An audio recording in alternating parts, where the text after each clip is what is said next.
দেখো কি সুন্দর কাশফুল ফুটেছে না, দেখে মনে হচ্ছে মা আসবে আর বেশি বেশি দেরি নেই।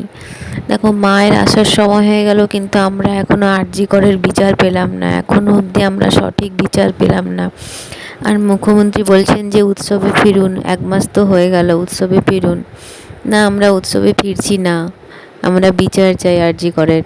সত্যি আমরা জাস্টিস চাই। কি হচ্ছে আমি জানি না, এখনো অবধি কেন আমরা বিচার পেলাম না। তো চলো বন্ধুরা, হাই বন্ধুরা, আমি শর্মিষ্ঠা, গুড আফটারনুন সবাইকে।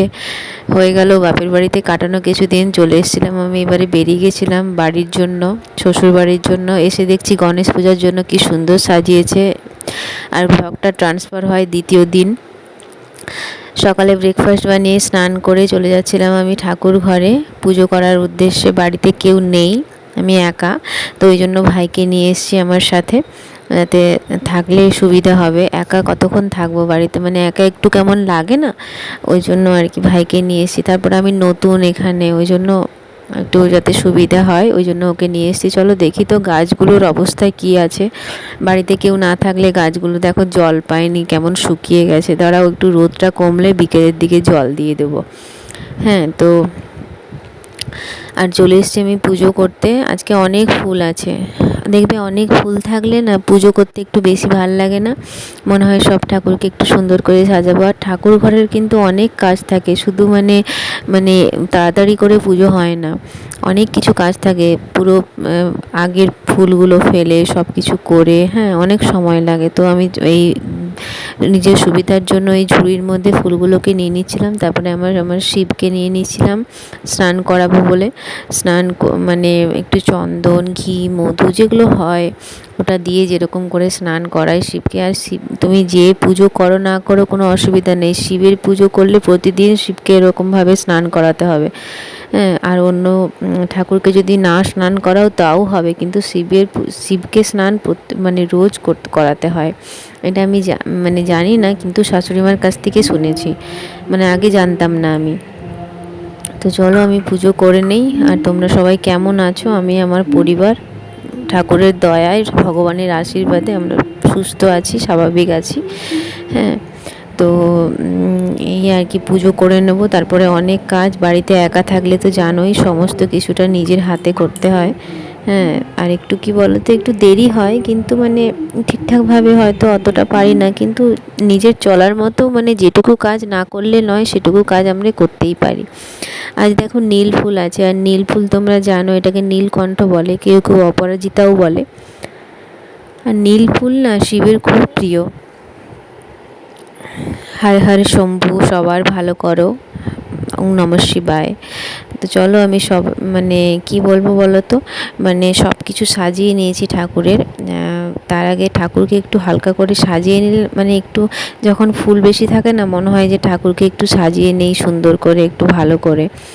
তো চলো, ঠাকুরের স্নান হয়ে গেছে, দেখো সমস্ত কিছু ক্লিন করে পরিষ্কার করে পুরো ঠাকুরকে সাজিয়ে দিয়ে আমার প্রায় 1 ঘন্টা মতো সময় লেগেছে এটা করতে। হয়ে গেছে, দাঁড়াও এবারে শঙ্খটা বাজিয়ে নিই।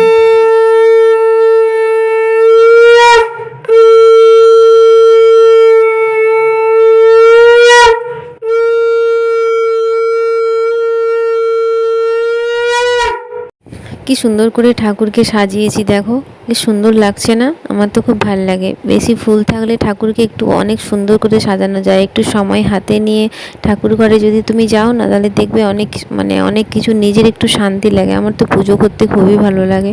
হয়তো অত ভালো করে পারি না, কিন্তু যতটা পারি, যতটা মনে শান্তি লাগে ততটা করি ভগবানের উদ্দেশ্যে। দেখো কৃষ্ণাকেও সাজিয়েছিলাম আমি। আর সবাইকে মিষ্টি, নকুলদানা এসব দিয়ে হয়ে গেল। চলে এসেছিলাম আমি রাখি, ভাইকে রাখি পরাবো।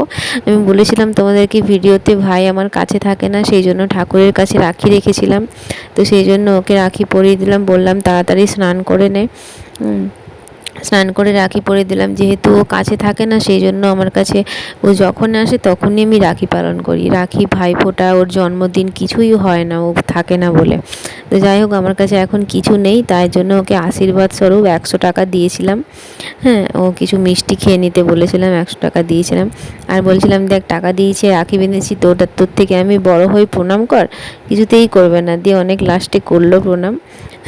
চলো, তারপরে হয়ে গেছে আমার সব কিছু, নিজে খেয়েও নিয়েছি। দাঁড়াও, চাউমিন বানিয়েছিলাম তোমাদের বললাম না, দিয়ে আমরা দুজন তো খাবো। ওই যে ডিমের ঝোল, একটু ভাজাভুজি, একটু উচ্ছে সেদ্ধ, আর ওর জন্য একটু আমড়ার চাটনি করেছিলাম। হ্যাঁ, দেখো রান্নাও প্রায় আমার কমপ্লিট। খাওয়া দাওয়া করে তারপরে এখানে বসে আমি আমার বিয়ের ভিডিওটা দিয়েছি, ওটাই দেখছিলাম। দাঁড়াও তোমাদেরকে দেখাই।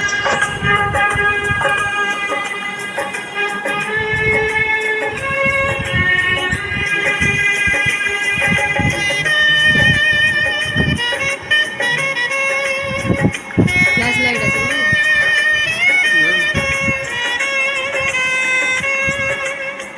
বালিতে তোমার নাম লিখে দেব, জলে ধুয়ে যাবে, জলে ধুয়ে যাবে, ফুলেতে তোমার নাম লিখে দেব, রোদে জ্বলে যাবে, রোদে জ্বলে যাবে, হৃদয়ে তোমার নাম লিখে দেব, বদনাম হয়ে যাবে, বদনাম হয়ে যাবে।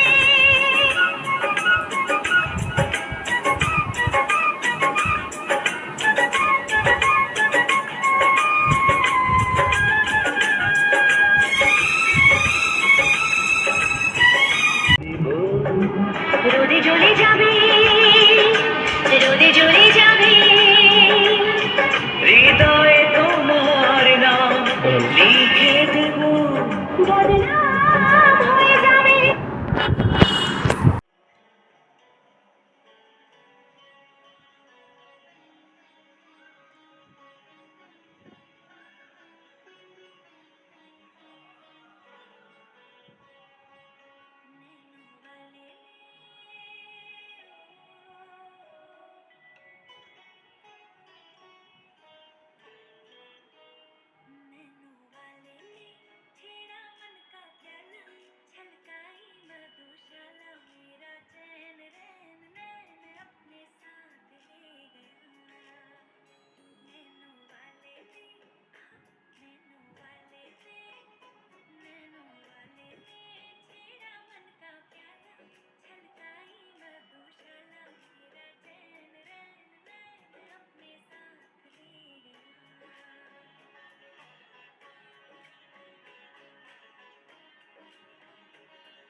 এই বিয়েবাড়িটা এখন মার্কেটে চলছে।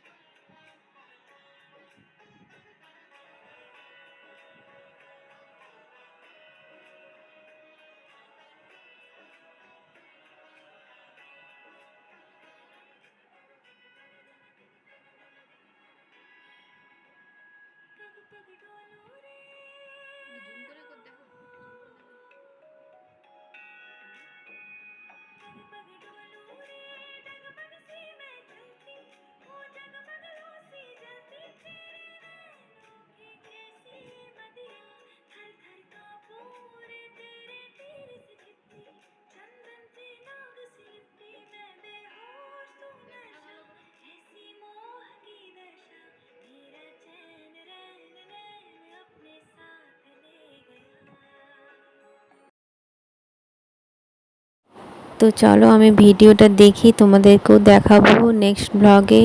তো ভালো লাগলে লাইক করে দিও। আজকের